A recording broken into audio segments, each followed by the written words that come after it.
Bismillahirrahmanirrahim. Assalamualaikum warahmatullahi wabarakatuh. Perkenalkan, nama saya Muhammad Fadli. Kali ini saya akan menjelaskan tentang teori belajar dan para ahli. Nah, jadi teori belajar. Nah, belajar adalah suatu proses tahapan pengembangan yang harus diikuti oleh peserta didik, yakni dari pengembangan pengetahuannya atau kompetisinya, pengembangan psikometriknya. Nah, jadi pengembangan ini semua harus diikuti oleh siswa ataupun peserta didik. Nah, menurut Henry, untuk mengembangkan atau untuk mencapai suatu tahapan yang harus dimiliki oleh siswa, maka guru harus berperan aktif sebagai fasilitator dalam pembelajaran tersebut. Nah, untuk menjadi fasilitator yang baik, maka guru harus membuat rancangan pembelajaran yang dimana harus sesuai dengan karakter peserta didiknya, sehingga nantinya bisa mencapai tujuan yang ingin dicapai. Nah, itu sedikit mengenai tentang teori belajar. Selanjutnya teori belajar menurut para ahli yang pertama Vygotsky. Nah, menurut Vygotsky ini belajar adalah suatu proses sosial. Nah, jadi menurut Vygotsky ini, menurut beliau belajar itu sama dengan belajar dengan kooperatif. Artinya belajar interaksi sosial, yang dimana menurut Vygotsky ini interaksi sosial yang dilakukan oleh siswa dengan siswa dengan guru, sehingga nantinya bisa memecahkan masalah dan juga membuat konsep-konsep yang harus ditentukan.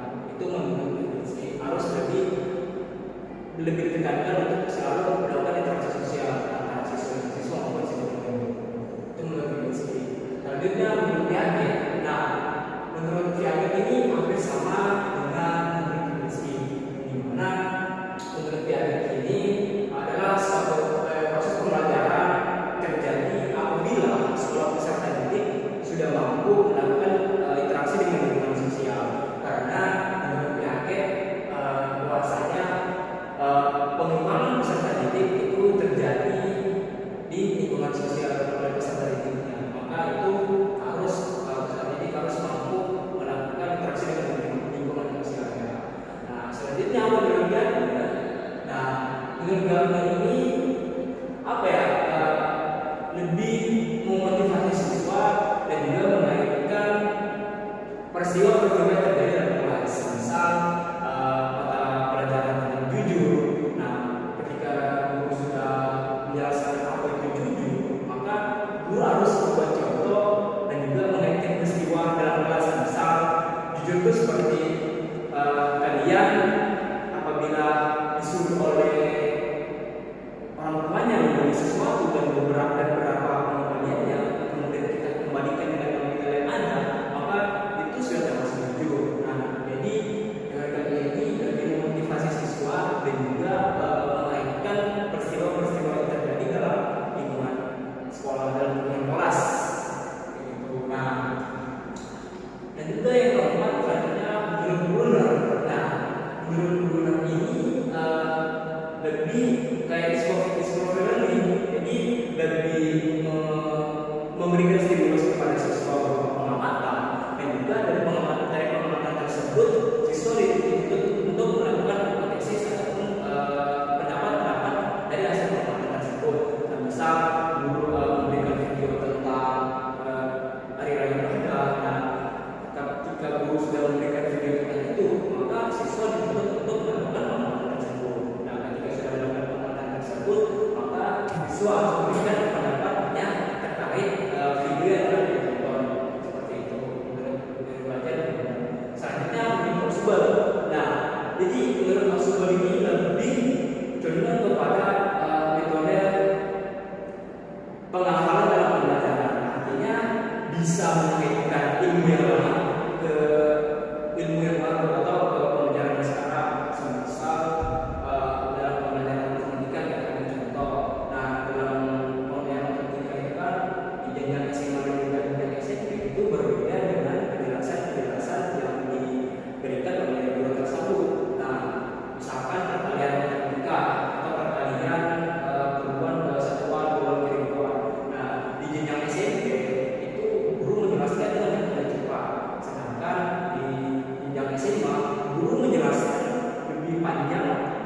secara rinci, namun hasilnya sama. Nah, itu tergantung siswa lagi. Apabila siswa merasa kesulitan dengan penjelasan guru yang guru yang secara lebih luas, secara lebih lama, nah itu tergantung siswa bisa menggunakan ilmu yang lamanya menggunakan cara cepat kalau berdasarkan satu pelajaran. Nah, mungkin itu saja yang sempat saya jelaskan secara singkat terkait dengan teori belajar para ahli. Sekian, assalamualaikum warahmatullahi wabarakatuh.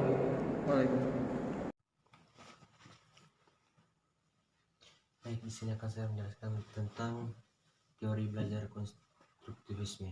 Apa itu teori belajar konstruktivisme? Nah, di mana adalah teori pembelajaran filosofi yang mengembangkan kemampuan logis dan analitis siswa berdasarkan pengalaman mereka dan lingkungan sekitarnya. Nah, dasar dari teori ini adalah pengalaman kehidupan nyata seseorang individu memainkan peran penting di dalam proses pendidikan mereka. Nah, konstruktivisme ini menekankan fakta bahwa pengalaman adalah sumber utama pengetahuan dalam kehidupan masyarakat. Nah, konstruktivisme ini adalah teori belajar yang menyatakan bahwa kemampuan mental aktivitas individu membantu dalam membangun basis pengetahuan mereka. Mengapa teori belajar konstruktivisme ini mempelajari tentang membangun atau perspektif tentang berbagai hal, membangun makna berdasarkan pengalaman. Nah, pendekatan konstruktivisme sangat dipengaruhi oleh usia dan kemampuan mental seseorang, dan mungkin tidak selalu akurat, tetapi ketika seseorang berkembang, hal ini bisa menjadi lebih rumit dan realistis. Pengaruh konstruktivisme dalam proses pembelajaran, di mana dalam proses pengajaran dan pendidikan teori konstruktivisme ini bisa menjadi usaha yang sangat menguntungkan. Mengapa? Dalam pendekatan singkat, konstruktivisme ini dapat diadopsi sebagai pengganti pembelajaran buku teks. Siswa didorong untuk memanfaatkan kemampuan berpikir, penalaran, dan analitis mereka bersamaan dengan hal tersebut. Pendidikan menjadi lebih tentang aplikasi konsep membangun koneksi bukan atau mengambil informasi bagi guru dan pendidik.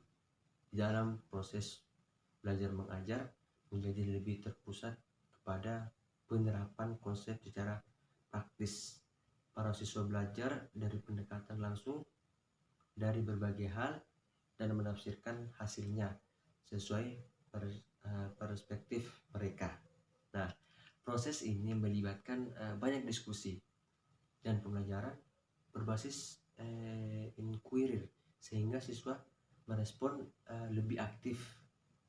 Nah, dari segi prosedur, penilaian juga berubah karena guru tidak harus menilai siswa sesuai penilaian tradisional.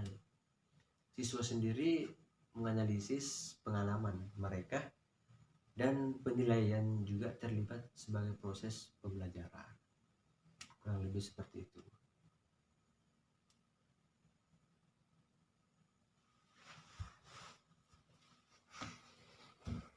Baiklah, di sini saya akan menjelaskan materi yaitu mengenai teori humanistik. Di mana teori humanistik ini merupakan teori yang menyatakan bahwa manusia itu berhak mengenali dirinya sendiri sebagai langkah untuk belajar, sehingga dapat diharapkan manusia itu mampu mencapai aktualisasi diri. Jadi, proses belajar teori humanistik ini dapat dinilai lebih penting daripada hasil belajar itu sendiri. Adapun pengertian teori humanistik menurut beberapa ahli. Yang pertama yaitu teori humanistik menurut Abraham Maslow. Abraham Maslow berpendapat bahwa dalam dunia pendidikan memfokuskan pada konsep diri anak. Jika peserta didik mempunyai konsep diri yang baik, maka peserta didik akan berperilaku baik pula. Begitupun sebaliknya. Jadi teori Maslow ini menekankan pada motivasi kepada individu untuk mengembangkan potensinya secara menyeluruh. Abraham Maslow merumuskan 5 kebutuhan teori hierarki. Adapun kebutuhan teori hierarki yaitu sebagai berikut. Yang pertama, kebutuhan fisiologi. Yang kedua, kebutuhan akan keamanan. Yang ketiga, kebutuhan akan memiliki dan kasih sayang. Yang keempat, kebutuhan akan penghargaan. Dan yang kelima, kebutuhan akan aktualisasi diri. Jadi, dari teori kebutuhan tersebut, kebutuhan 1-4 merupakan kebutuhan dasar yang harus terpenuhi. Sedangkan kebutuhan yang kelima merupakan kebutuhan keinginan untuk tumbuh dan berkembang. Yang kedua yaitu teori humanistik menurut Carl Rogers. Menurut Carl Rogers, pengetahuan dan juga penghargaan tentang diri sendiri itu dibentuk melalui bermacam-macam pengalaman individu itu sendiri dengan lingkungan. Teori Rogers didasarkan pada kecenderungan aktualisasi sebagai motivasi yang bertujuan untuk memaksimalkan pengembangan berbagai potensi yang dimiliki oleh seorang individu. Menurut Rogers, dalam Sumantri terdapat 2 tipe pembelajaran, diantaranya yaitu belajar kognitif atau kebermaknaan dan eksperiental atau pengalaman. Seperti contohnya yaitu guru memberikan makna bahwa pentingnya sholat 5 waktu. Jadi, guru harus menghubungkan pengetahuan akademik dalam pengetahuan bermakna. Sedangkan experimental learning yaitu membawa mahasiswa secara personal berpikir atau berinspiratif, berinisiatif, dan memberikan penilaian terhadap diri sendiri. Nah, yang terakhir yaitu teori humanistik menurut Arthur Kohns, di mana perilaku seseorang yang kurang baik terhadap kita terjadi karena kita tidak melakukan apa yang seharusnya kita lakukan sebagai akibat dari adanya sesuatu yang lain, yang lebih memuaskan dan lebih menarik perhatian mereka. Jadi, pendidik harus bisa memahami perilaku peserta didik dengan memahami dunianya. Jika pendidik ingin merubah perilaku peserta didiknya, tugas pendidik yaitu berusaha untuk merubah pandangan dan keyakinan peserta didik tersebut. Itulah tadi materi mengenai teori humanistik yang bisa saya jelaskan. Saya ucapkan terima kasih. Baik, di sini saya akan menjelaskan mengenai teori belajar kognitif. Teori belajar kognitif ini berbeda dengan teori belajar behavioristik. Teori belajar kognitif ini lebih mementingkan proses belajar daripada hasil belajarnya. Para penganut aliran kognitif mengatakan bahwa belajar tidak hanya sekedar melibatkan hubungan antara stimulus dan respon. Tentu saja, teori belajar kognitif ini adalah sebuah pendekatan dalam psikologi yang menekankan peran penting dari proses mental dalam pembelajaran dan pengembangan pengetahuannya. Berikut menurut para ahli mengenai kognitif, teori belajar kognitif. Menurut Jean Piaget, seorang ahli teori pengembangan kognitif, teori belajar kognitif ini berfokus pada bagaimana individu itu mengasimilasi dan menyesuaikan informasi dari lingkungan mereka. Menurutnya, pemikiran manusia dalam membuat suatu konsep melalui tahap-tahap tertentu, yaitu periode sensorimotor, periode pra-operasional, periode operasional konkret, dan periode operasional formal.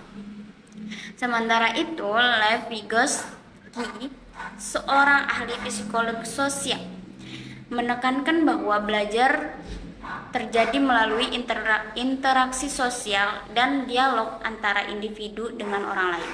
Ia juga memperkenalkan konsep zona pengembangan proksimal, di mana individu itu dapat belajar lebih efektif dengan bantuan orang lain yang lebih berpengalaman. Kemudian Albert Bandura, seorang ahli psikologi sosial dan teori pembelajaran sosial, menambahkan bahwa Proses mental seperti observasi, persepsi, dan pengolahan informasi juga penting dalam pembelajaran. Ia mengemukakan konsep self-efficacy, yaitu keyakinan seseorang terhadap kemampuannya untuk melakukan suatu tindakan atau untuk mencapai tujuannya. Secara umum, teori belajar kognitif ini mengacu pada proses mental dan interaksi sosial dalam pembelajaran dan pengembangan pengetahuan. Hal ini menunjukkan betapa pentingnya mempertimbangkan proses kognitif dan pengalaman individu dalam pembelajaran yang efektif. Menurut Edward Tolman ini mengembangkan teori belajar kognitif, yaitu disebut teori petakognitif. Tolman mengembangkan teori belajar kognitif yang menekankan pentingnya pemetaan kognitif dan perencanaan dalam pembentukan perilaku. Menurut Tolman, belajar melibatkan pembentukan peta kognitif dalam pemikiran individu yang membantu mereka untuk merencanakan dan menavigasi tindakan mereka dalam lingkungan. Mungkin cukup sekian penjelasan mengenai teori kognitif, dan terima kasih. Assalamualaikum warahmatullahi wabarakatuh. Di sini saya akan menjelaskan tentang teori behaviorism. Teori behaviorism menurut Rizka dan Ahmad dalam jurnalnya adalah teori yang mempelajari perilaku manusia. Belajar menurut teori behaviorism adalah perubahan tingkah laku sebagai akibat dari adanya interaksi antara stimulus dengan respon. Stimulus di sini adalah apa saja yang diberikan guru kepada peserta didik, seperti materi, strategi, ujian, dan soal-soal yang diberikan oleh guru ketika di dalam kelas. Sedangkan kalau respon adalah reaksi siswa terhadap stimulus yang diberikan oleh guru, seperti adanya perubahan tingkah laku, peningkatan prestasi, dan lain sebagainya. Siswa dikatakan telah belajar apabila menunjukkan adanya perubahan tingkah laku. Perubahan tingkah laku di sini dapat diukur, diamati, dan dilihat. Teori behaviorism menyimpulkan perilaku manusia baik atau buruk dipengaruhi oleh lingkungannya. Teori behaviorism sebenarnya adalah sekumpulan teori yang memiliki kesamaan dalam mencermati dan menelaah perilaku manusia yang ada di berbagai wilayah. Tidak hanya di Amerika Serikat, tetapi juga tersebar di dataran Inggris, Perancis, Rusia, dan beberapa negara lainnya. Tokoh-tokoh pada teori behaviorism ini terdapat adanya Trondijk, adanya Pavlov, adanya J.B. Watson, dan juga adanya Skinner. Di sini saya akan menjelaskan beberapa menurut pendapat dari tokoh-tokoh tersebut. Baik, di sini saya akan menjelaskan tokoh yang pertama yaitu menurut Trondijk pada tahun 1911, salah seorang pendiri aliran tingkah laku.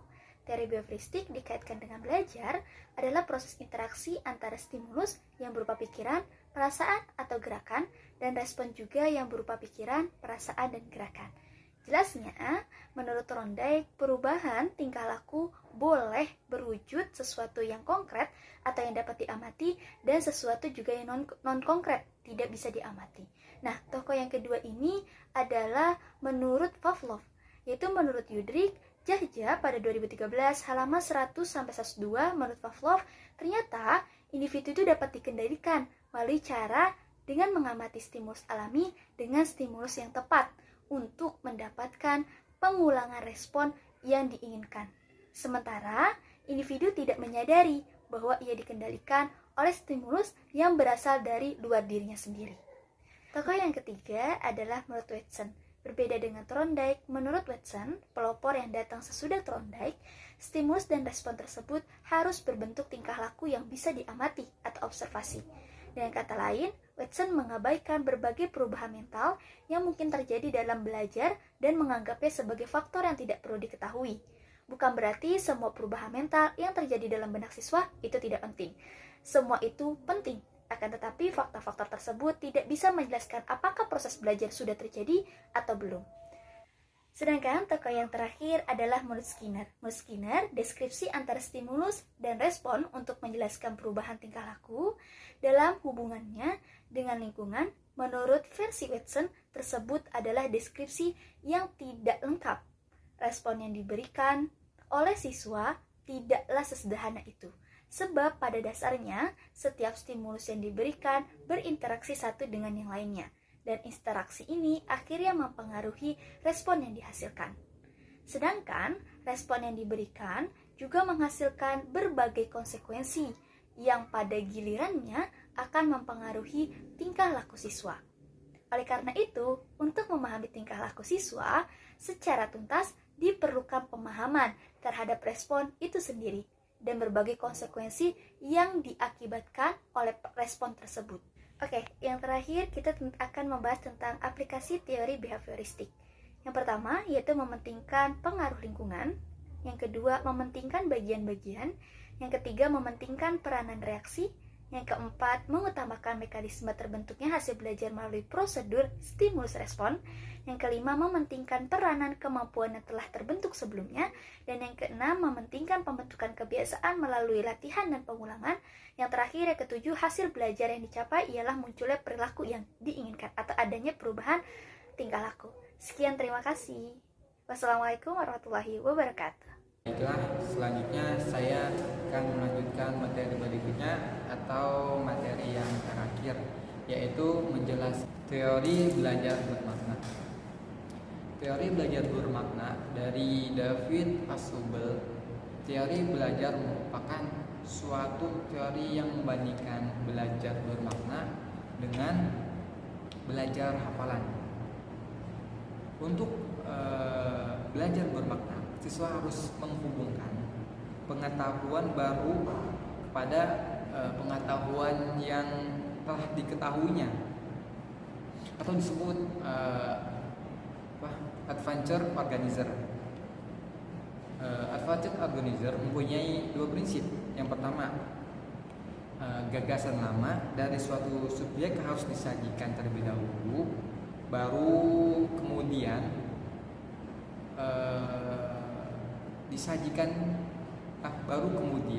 dimasukkan ke dalam bagian-bagian ke spesifikasinya.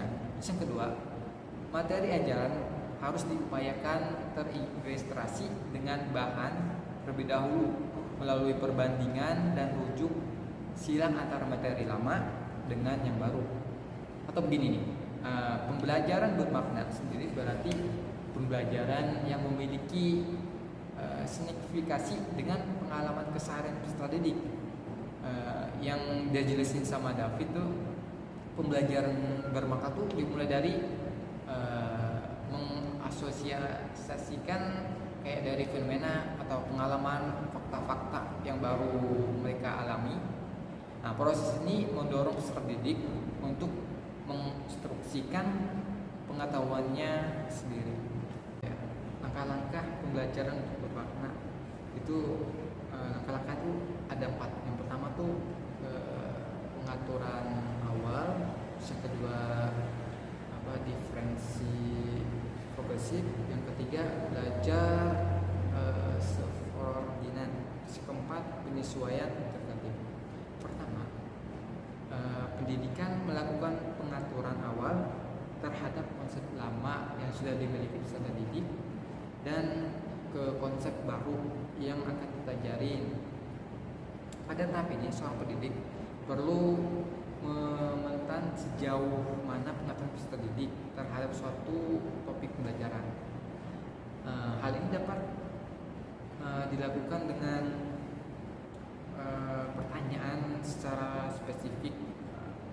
Terus setelah itu, setelah cukup terpetakan pemahaman peserta didik terhadap suatu materi, nah barulah pendidik dapat mulai menyampaikan materi pengantar terhadap konsep baru yang akan dipelajari dengan memilih bahasa sesuai tingkat kemampuan peserta. Yang berikutnya materi kedua, pada tahap diferensi progresif. Pendidik menyampaikan konsep-konsep secara struktur, mulai dari konsep yang bersifat umum terus menuju ke sifat yang khusus. Contohnya materi tentang gagasan pokok dan pendukung. Konsep pertama yang perlu ketahui peserta didik adalah tentang struktur yang menyusun sebuah paragraf, yaitu mulai dari huruf yang membentuk kata, terus kata yang membentuk kalimat, dan gabungan kalimat yang membentuk suatu paragraf. Selanjutnya pendidik menjelaskan hal yang lebih khusus seperti ciri-ciri paragraf yang baik, yaitu terdiri dari suatu gagasan pokok yang merupakan inti dari pembicaraan, terus dan 4-5 kalimat pendukung yang merupakan jabaran atau penjelasan dari gagasan pokok. Yang ketiga, pada tahap sufrorodina, peserta didik akan mengalami proses diferensiasi konsep. Mereka akan mulai membedakan mana merupakan konsep utama atau subordinat atau mana yang merupakan konsep khusus tersebut subordinat.